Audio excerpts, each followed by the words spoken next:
this is a really sort of special reading tonight, and part of it happened because Chris Ranksick, who was the poet laureate in Denver, Colorado, from 2006 to 2010, and his wife, Shannon, had moved to Oregon, and I had invited Chris to read for us in November. And November came, and he wasn't able to read. He was not well. He was dealing with cancer. And I asked him, emailed him, and I asked him if he'd be willing to read in January if he felt better. And he first said, no, I'm in hospice. I probably won't even be alive in January. And I did a lot of pleading and begging and sent him a poem I had written and so on. And I'll read you the letter he wrote back to me. It says, "Hi, Joan. I think your poem says it all and says it clearly, that this life is precious and it must always be inhabited with hope. Thank you for that. In light of that, I will certainly accept your offer to keep me on the schedule for January. Can you tell me the specific date, time of the reading? I have no idea whether I'll still be around to sling poems then, but I will embrace the chance if given to me. I will give you this contact information for my wife, who in any case will handle any query as the time draws closer. She would be able to send along, either by post or through our friend Teresa Nelson, whom you met, copies of my newest collection." And then he gives me her address and so on.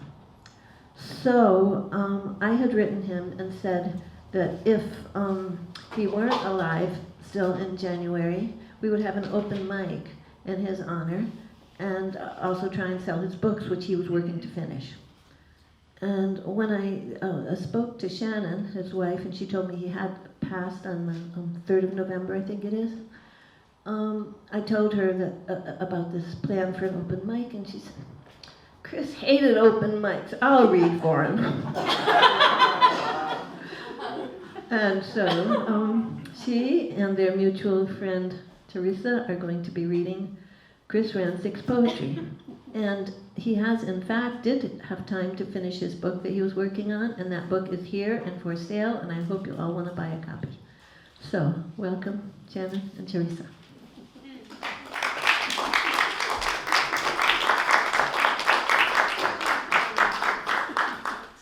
Okay. Well, this is a first for both of us. We're former elementary school teachers. So if you guys were all like, I don't know, 8 and under, we'd be right in our comfort zone. Yeah, right. Should we sit on the floor? You're really better Sorry. behaved. Yeah, you are better behaved than the elementary school teachers or students that we had. Yeah, I was saying this is really a first for both of us, and I'm excited to share Chris's poems with you because, of course, I've been enjoying them all my life, and it's a way to honor him and by keeping his words alive. When we were talking with Susan, we found out that we are all three of us former residents of Missoula, Montana. Something like the water. It's so nice to make those kinds of connections. So, without further ado, I think we're going to start from Chris's first book of poems, Never Summer, Poems from Thin Air. And I'm going to start with a perennial favorite. My daughter actually read this as part of her high school graduation speech. It's called Kelsey on the Swing. I think you may abandon gravity this time, swinging out over the plush green, your tough hands gripping the chains, your toes pointed as I showed you once, summers ago, myself as innocent, a father as you are a girl. What keeps you here with me, I know, not gravity or boundary, nothing but your youth, which is mortal as mine was. Still, I will sit here in the shade, watch you arc toward an apex, fore and aft. Your pale hair, the flag of a nation I once lived in and was forced to leave. Girl with 1,000 dreams, you will not have them all, but I shall not say so. No, not I, here in this garden of the possible. So this is his first book, as she mentioned, and she told me just a little bit ago it was 20 years worth of his thoughts and words put down on paper. I just wanted to include the dedication. It was for his father, and because these poems reflect a lot of their family life when we were all young adults and young families growing, I think the dedication is just really nice for me to read. It's for his father, for Jack Ranksick, 1934 to 1989, because finally I begin to understand. And I think any of us who have become parents, suddenly at some point we realize, oh, I totally get it, I'm so sorry, Mom. The poem I chose out of this first book is called Walking into the Storm.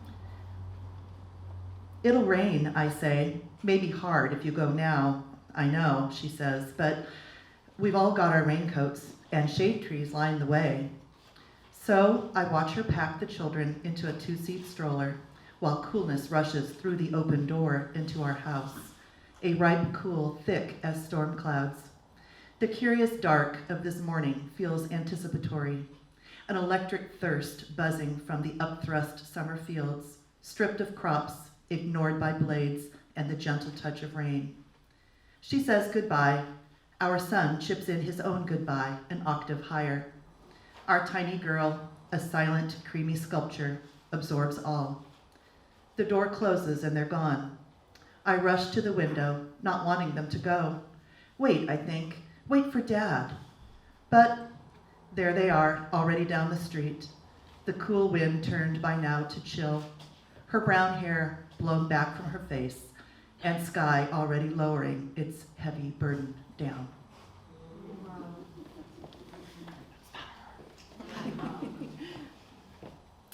All right, the next poem I picked was from Lost Songs and Last Chances. And I'm only going to read part of this one, but we visited Newport, Oregon many years ago, which is probably when he wrote this. And then ironically, we ended up moving here. And anyway, it just reminds me. So it's from the Seacoast Suite, and it's called Yaquina Bay, Summer Dawn. This is the last view the two men had as they left home. A gray, placid bay swelling under the bridge, the casual arcs of seagulls and the blown back cypress leaning forward into Pacific wind, soggy with mist. The storm, burgeoning over the sea like an accident, must have surprised those fishermen there in their craft. Too far from land for a squawking radio to reach and bring rescue in time. Where they went down, no one knows. No one else knows how cold the water far beneath the surface. Somewhere their bodies still swirl in a sad ballet, limbs gesticulating in the murk, a gesture for the sablefish they meant to catch that now, or mocking their beckoning hands from just beyond reach. Months have passed, and winter's storms are dreams from which a woman wakes, sure her son and husband will return. She stands on the beach and turns her face from the breakers, the sea and sand and salt air, singing shanties to her silence.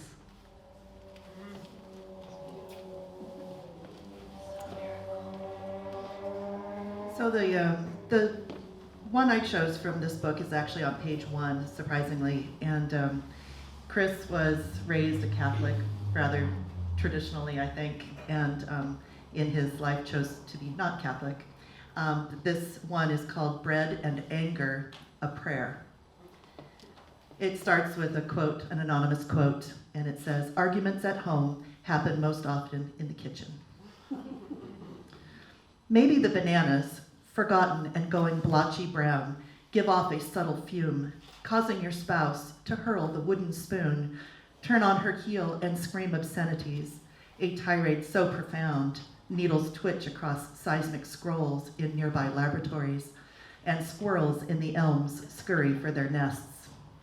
Maybe salmon, sealed in plastic, nestled in darkness, spasm again in a flood of light as you open the freezer door, flicking tails as if to leap up, roaring frigid falls, remembering how it was to swim under falling snow and moonlight into a net spread out like revenge. Teenagers' milk-washed cereal bowls, discarded in a rush for school, may harbor sugary curses, the residue of 1,000 times no. Old salt may lose its flavor, each crystal imbued with the taste of a wish unvoiced. To sprinkle it on soup releases essence of snow from a failed ski trip, or taste of paint chips off shabby walls. That blob of carbon on the oven floor, a cherry pie that oozed one August night, now absorbs abandoned dreams. The table tilts under the weight of telephone, garbage, utility bills, credit card offers, bright catalogs where models march impossibly slender midriffs bare, skin smooth as an airbrushed memory of youth.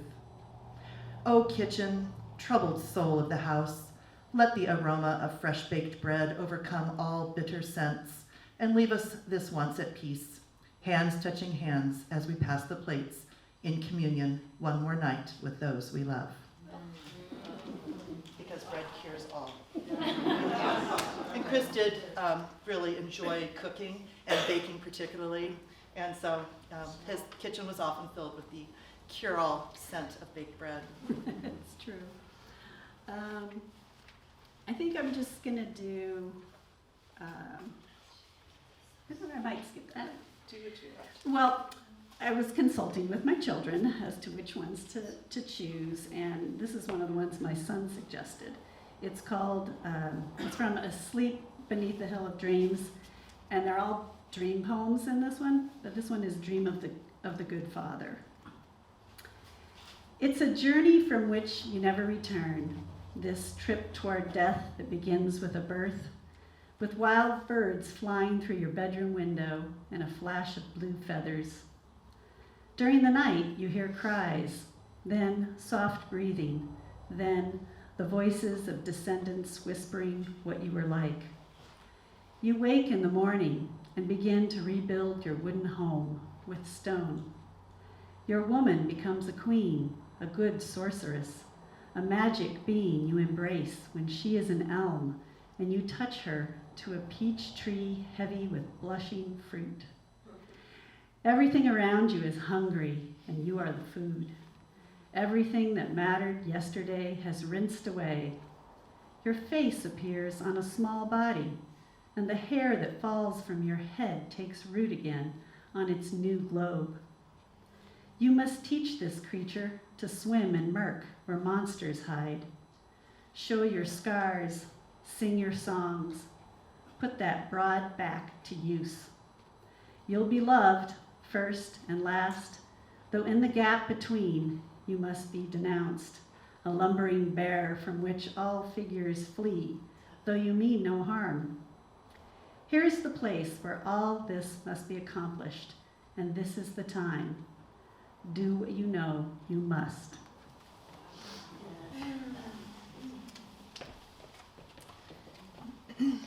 So this poem that I'm going to read is from his book called Language for the Living and the Dead, and it's called I Visited My House. And the first line will let us know who actually the speaker is, but I always have thoughts about who lives in my house that I used to live in. I would even have dreams about it. So this one spoke to me on that level. Okay, it's called I Visited My House. I visited my house long after death, home where I slept 50,000 nights, in a basement room, place where I learned the growth of grass, the health of dirt, the shape of trees' shade, the slant of solstice sun through the drapes, the scent of the neighbor's towering lilacs, the sound of his daughter who tortured pianos. I visited my house where I no longer lived, got down on my knees at the garden's edge, paused at the unwatered strawberry patch, dead mint still fragrant, wild thyme scraggly but hanging on. I moved through rooms where I once reclined, each silent and reconfigured, unfamiliar furniture, the aroma of strangers' meals in the air. They'd painted the walls, they'd driven in nails, hung a poster of a pop star where once was a flower from Georgia O'Keeffe. I found them, asleep, and I hovered above, but the malice I felt dissipated because I could tell that they loved in the house where I'd lived, in a bed where we'd loved, in the bed that we had. It comforted me that the lock on the door was the same sticky one that had been there before. If I'd had my key, I could open it still, though incorporeal, I've no need for a door. I shall never return to my old house again, for there's nothing to say that has not yet been uttered by some other dead, disappointed home haunter.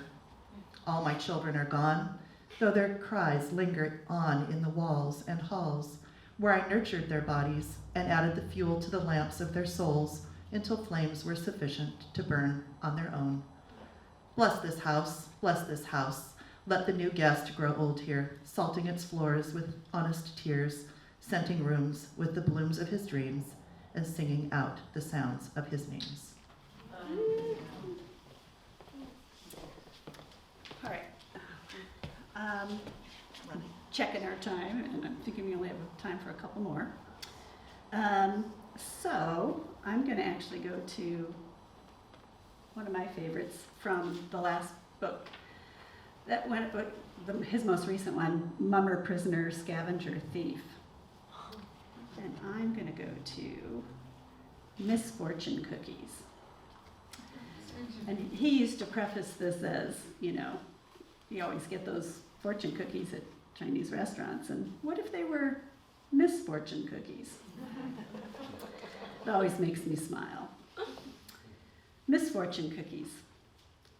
If you are reading this, you are already lucky.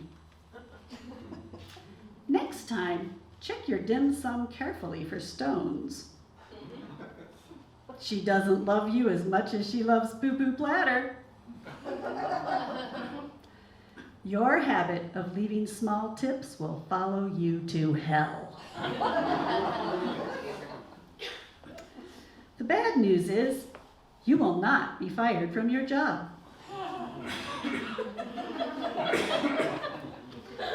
Always bet on number 7. You'll still lose, but will feel strangely vindicated.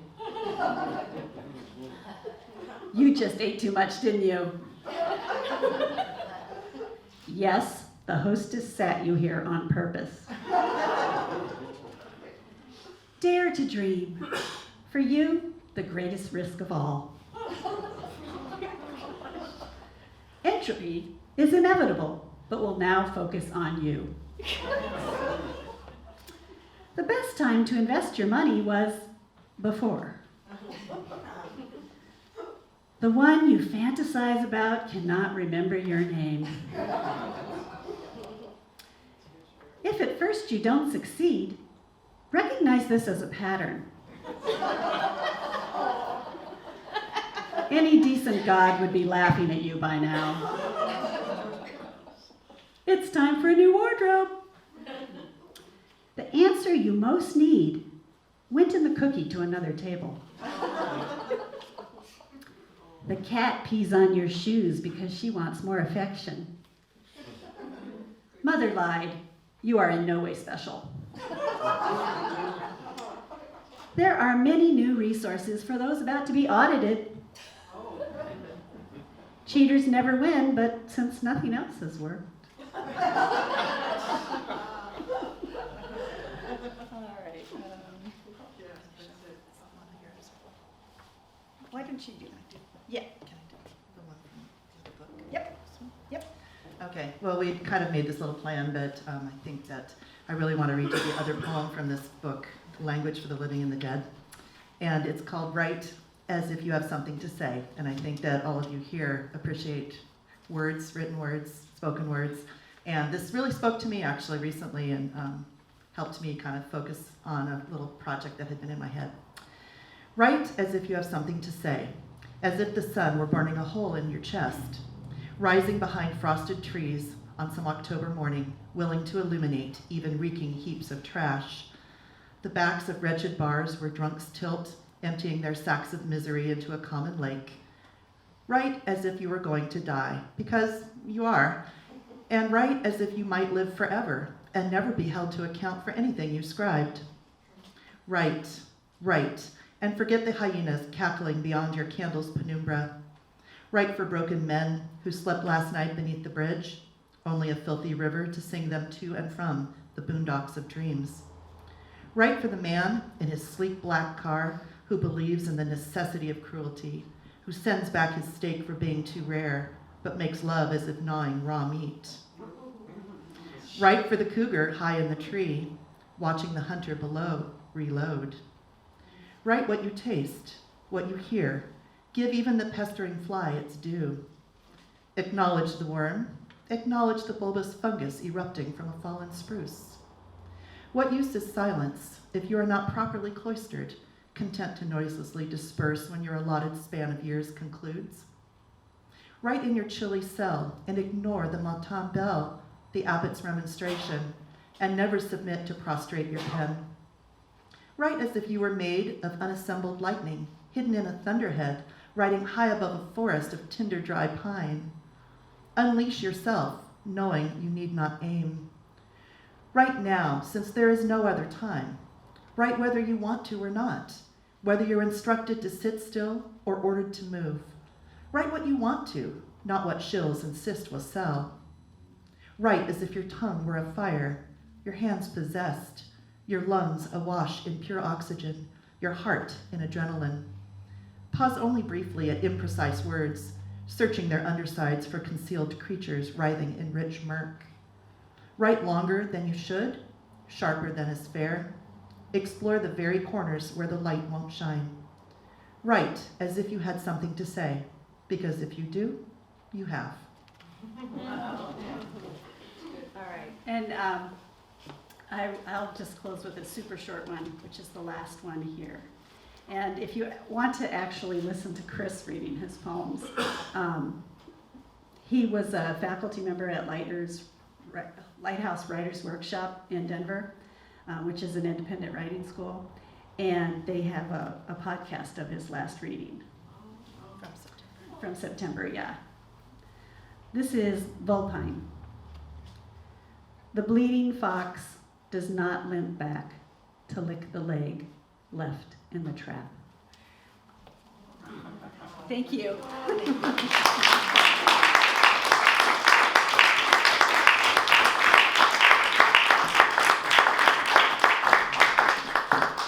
I don't have to say that was fantastic.